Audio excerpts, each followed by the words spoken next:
Hello दोस्तों, अगर आप चाहते हैं कि मुझे जॉब मिले फ्री इन कॉस्ट किसी भी दूसरे कंट्री में, यूरोप में हो जाए, चाहे ऑस्ट्रेलिया, कनाडा, इन सभी देशों में, उसके लिए मुझे कोई भी एजेंसी के पास में न जाना हो और खुद से अप्लाई करें, उसके लिए क्या डिटेल्स चाहिए, कैसे मुझे अप्लाई करना है, इन सभी चीज़ों के बारे में इस वीडियो में बात करूँगा। प्रयास करूँगा आपके अंदर में जितना भी प्रश्न बन रहा है किसी भी जॉब को अप्लाई करने के लिए, उन सभी का उत्तर देने का। दोस्तों, मेरा नाम विपुल कुमार है, आप देख रहे हैं विपुल ट्रेवल ब्लॉग। वीडियो अच्छा लगे तो कृपया दोस्तों में साझा कर दीजिएगा, वीडियो को एक लाइक कर दीजिएगा। चैनल में अगर नए हैं तो जरूर सब्सक्राइब कर लीजिएगा दोस्तों, क्योंकि आप सबका सपोर्ट मेरे लिए बहुत ही ज़रूरत है अभी।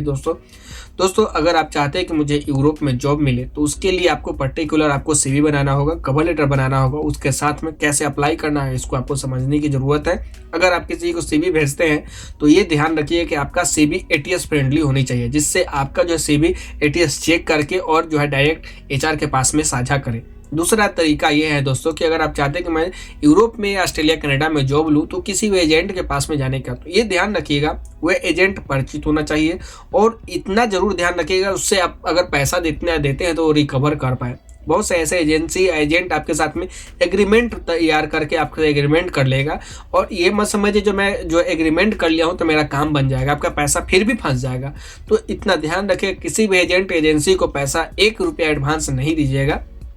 उनसे सीधा इतना बात कर लीजिएगा, सर अगर मेरा काम होता है तो जो भी हमारी बात हुई है मैं आपको फुल पेमेंट करूंगा, लेकिन मैं चेक करूंगा आपका काम का, जो मेरा वीज़ा मिला है कि नहीं मिला है, आप टिकट किए वो सही है कि नहीं, वर्क परमिट आया वो सही है कि नहीं। अगर इन सभी दस्तावेज अगर सही होता है फिर मैं आपको 100% पेमेंट करूंगा, लेकिन अगर इन सभी दस्तावेजों में से अगर कोई भी गलत होता है तो मैं आपको 1 भी रुपया पेमेंट नहीं करूंगा। अगर कोई एजेंट आपको बोलते हैं जो भैया आप अपना मुझे पासपोर्ट दे दो तभी जाके मैं प्रोसेस करूंगा, तो उनसे भी इस चीज़ का ध्यान रखिएगा, सर मैं आपको पासपोर्ट दे रहा हूँ, अगर मेरा वीज़ा लगता है और वीज़ा जेन्युइन होगा तभी जाके आपको जो भी हमारी बात हो रही मैं आपको दूंगा। अगर 6 महीना आप पासपोर्ट होल्ड करते हैं, अगर मेरा वीज़ा नहीं लगा पाते हैं तो मैं आपके इसके एवज में कोई चार्ज आपको पेमेंट नहीं करूंगा, क्योंकि देखिए अगर आप साफ सुथरा रहेंगे तो ठीक रहेगा। बहुत से ऐसे मैं केस देख रहा हूँ जो आपकी एजेंट से बात हो गई 3 लाख रुपया में या 5 लाख रुपया में, और फर्स्ट पेमेंट आपको तब देना है जब आपका वर्क परमिट आएगा, और दूसरा पेमेंट कब देना है जब आप जो वीज़ा स्टाम्प हो जाएगा तब आपको दूसरा पेमेंट, थर्ड पेमेंट कब देना है जब फ्लाइट टिकट और सब फाइनल होगा आपको जाना है तब।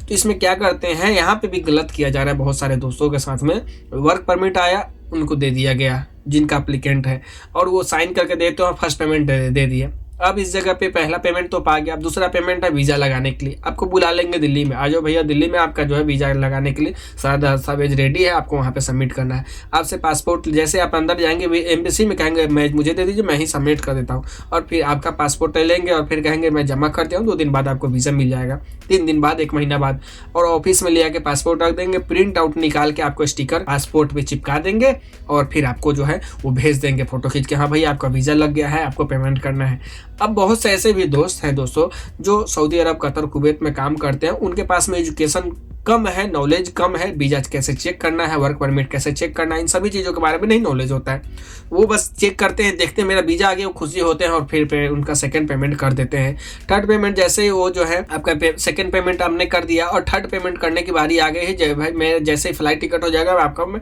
थर्ड पेमेंट करूँगा, वो डमी टिकट आपको बना कर भेज देते हैं, आप थर्ड पेमेंट कर देते हैं और फिर आपका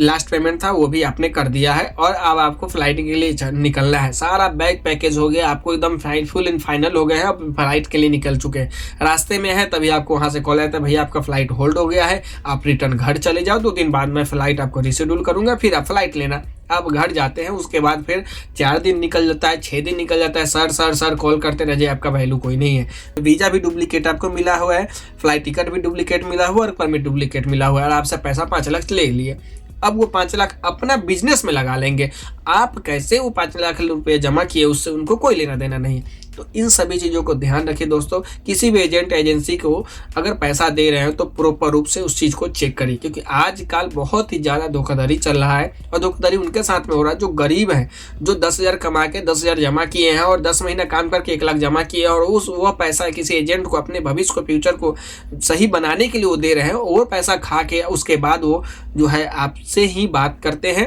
वो पैसा खाने के बाद भी आपको और डिमांड कर रहे हैं। तो दोस्तों अगर आपको नौकरी ही चाहिए तो पहले खुद से प्रयास कर लीजिए, मेरा बस यही रहेगा, क्योंकि मैंने अभी तक जितना फेस किया है, मैं उसका शॉर्ट डिटेल्स आप सभी के समक्ष रखा हूँ दोस्तों, ताकि आप लोग समझ सके कि किस प्रकार से अभी के समय में जो एजेंट लोग इस प्रकार से पैसा आपसे लिया कर रहे हैं। तो दोस्तों मैं यही अनुरोध करूंगा कि पहले 6 महीना खुद से अप्लाई करिए। अप्लाई करने में जो भी डिटेल चाहिए मैं उन सभी का वीडियो ऑलरेडी बना के डाल दिया हूँ चैनल पर, उसे देखिए। समझ में नहीं आए तो कमेंट खुला, उसमें मुझे कमेंट कर सकते हैं, व्हाट्सअप नंबर उस पर कॉल कर सकते हैं। अगर मैं फ्री होऊंगा दोस्तों आपको जरूर वो सारा जानकारी जो आप जानना चाहते हैं मैं आपको बताऊंगा दोस्तों। बस मेरा यही प्रयास रहेगा दोस्तों, किसी भी एजेंट एजेंसी से फंसने से अच्छा है खुद से अप्लाई करके देख लीजिए, सही तरीका क्या है उनसे बात कर लीजिए, सीधा सीधा बात करने का प्रयास करिए। कोई भी पेमेंट अगर करना है, जो डॉक्यूमेंट आपको दिया गया है एजेंसी के थ्रू से उसको प्रॉपर चेक करिए, उसके बाद उसे अप्लाई करिए। मैं ये नहीं कहता जो सारे एजेंट एजेंसी जो है धोखेबाज है, लेकिन हाँ इसमें 90% तो जरूर धोखेबाज है। और मैंने इस चीज को खुद पे फेस किया है, बहुत से ऐसे मैंने अपना पैसा कमाया है, तब जाके आपको समझ ये सारे वीडियो बता रहा हूँ।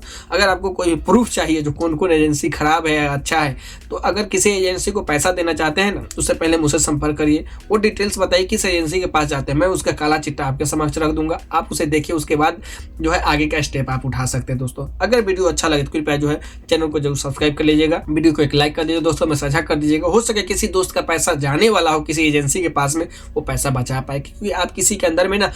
8 घंटा रोज का काम करते हैं, महीने का 30 दिन जब काम करते हैं ना, तब जाके आपको एक अमाउंट मिलता है 15,000 20,000 या 30,000 रुपया। उसमें हर में खर्च करने के बाद जो अमाउंट बता उसे सेव करते हैं, क्योंकि आपका इच्छा है मुझे भी दूसरे देश में जाने के लिए, और वो पैसा किसी एजेंट को देते हैं ना तो बहुत दुख होता है, और जब मुझे जानकारी मिलता है तो मुझे और ज्यादा दुख हो जाता है। तो इसलिए मैं चाहता हूं कि आप सतर्क रहें, किसी भी एजेंट एजेंसी को पैसा देने से पहले प्रॉपर रूप से जानकारी ले, चेक करें वो सही है कि नहीं है, कितने आदमी को वीजा लगाया है उसका चेक करिए, कितना दिन से काम कर रहा है, कितने आदमी को भेजा है, आदमी से बात करिए, उसके बाद किसी को पैसा दीजिए। ध्यान रखिएगा कोई भी समस्या आता है कमेंट खुला हुआ है, व्हाट्सएप का नंबर है, बात करिए, मैं आपको जहां तक हो सके मदद करने का प्रयास करूंगा। मिलता हूं दोस्तों नेक्स्ट वीडियो में इसी प्रकार का कुछ जानकारी के साथ में, तब तक दीजिए इजाजत, नमस्कार।